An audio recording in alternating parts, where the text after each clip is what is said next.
Hello বন্ধুরা, তোমরা সব কেমন আছো? দেখো, একদম জ্যান্ত একটা কাতলা মাছ নিয়ে এসেছি।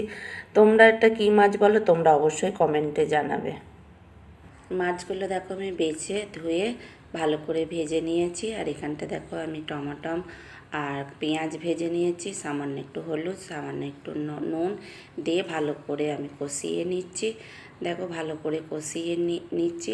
এখানে আমি আদা রসুন কিছু দেবো না গো, যেহেতু এখানটাতে আমি পোস্ত আর সর্ষে দেবো। এখানে পোস্ত, সর্ষে, কাঁচা পাকা লঙ্কা পেস্ট বানিয়ে নিয়েছি। দেখো এখানটাতে আমি ভালো করে কষিয়ে নেব। আর একটু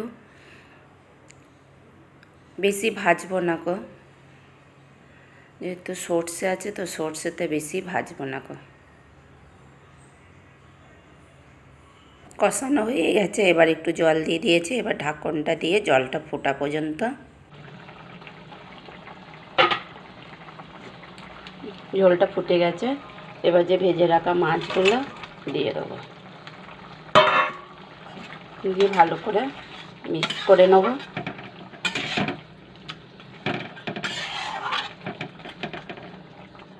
ঝোলটা দেখো ফুটে গেছে, মাছের ঝাল রেডি সর্ষে পোস্ত দিয়ে। আর আমার ভিডিওটা কেমন লেগেছে অবশ্যই বন্ধুরা জানাবে। যদি আমার ভিডিওটা ভালো লাগে একটা লাইক করবে, কমেন্টস করবে, শেয়ার করবে, আমাকে ভালোবাসা দেবে, আমাকে সাপোর্ট করবে। আর দেখা হচ্ছে তোমাদের সাথে নেক্সট ভিডিওতে। নমস্কার বন্ধুরা।